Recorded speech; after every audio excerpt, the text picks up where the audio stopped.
Hi, it's Grandpa, and it's October, so guess what? It's Halloween time, and we got a Scooby-Doo book called Scooby-Doo and the Creepy Chef, adapted by Jesse Leon McCann. It's a scholastic book.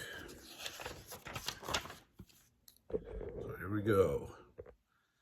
Scooby-Doo and his pals from Mystery Inc. were invited to a local cooking school to be contest judges. Roll boy, Scooby licked his lips hungrily. Man, you said it, Scoob, Shaggy smiled. Like, what could be better than free food and lots of it? Be serious, boys, said Velma. This contest is very important to the students. The winner gets a $500 cash prize, and as they entered the school, they were met by Mr. Kettle, the organizer of the cooking competition. He had a mystery brewing for Scooby and the gang. Early that morning, when the students assembled, they were attacked by a creepy chef. Some of the students were so scared they didn't come back. Shaggy and Scooby didn't like the idea of a haunted school, but by the time they reached the main kitchen, they had forgotten all about that. The sight of all the items used to make yummy meals made their tummies grow. Ready, set, go, Velma said, and the cooking contest began. But as soon as the competition started, it was interrupted. The creepy chef appeared out of nowhere and chanted in an eerie voice, "Ha ha ha, and ho ho ho. Isn't it time that everyone ate? No need to cook a meal. Have spaghetti from my plate." Ordinarily, Shaggy and Scooby would love some spaghetti, but not this kind. Zoinks, Shaggy cried. Those aren't noodles, they're worms. Rooms? Scooby gulped. Roar, yuck.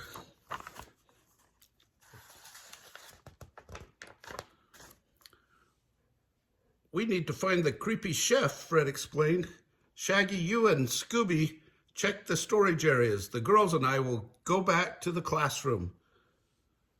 Don't eat my food, Velma said. It belongs to the school. Raw shucks, Scooby was very disappointed. So was Shaggy.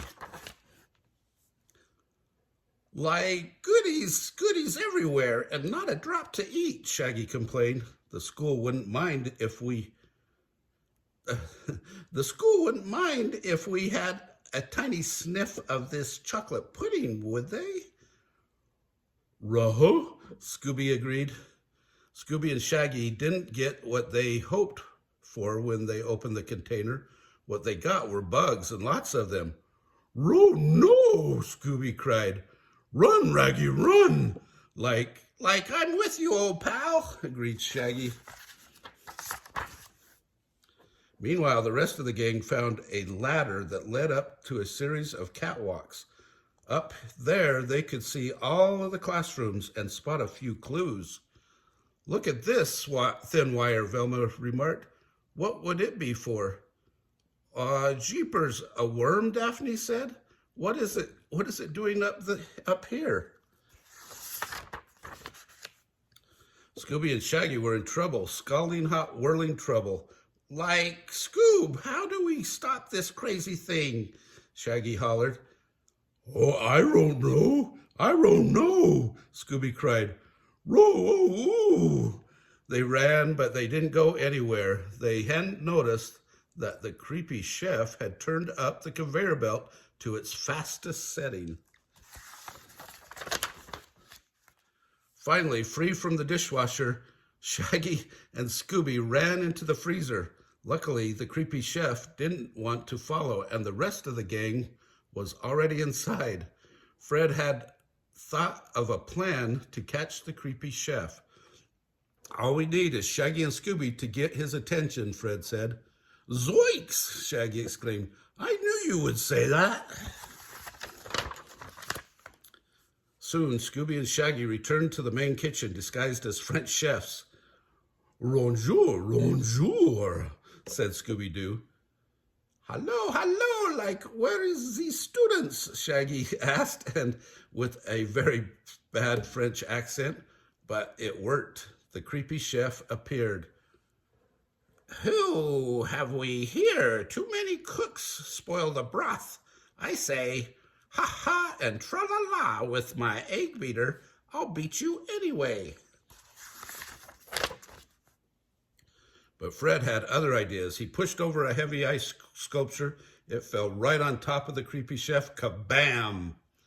Then, to everyone's surprise, Mr. Kettle was pulled down from the catwalk. Thud! Jinkies, Velma said. The creepy chef was a puppet all along. The thin wire we found is what Mr. Kettle used to operate the puppet. His niece was in the cooking contest, Fred explained. He was trying to scare all the students away so she would win the cash prize.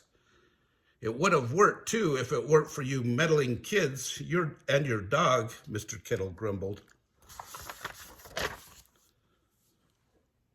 Soon the Mystery Inc. kids were sampling all sorts of meals and goodies prepared by the students. This is the happiest day of my life, Shaggy cried. How about you, Scoob?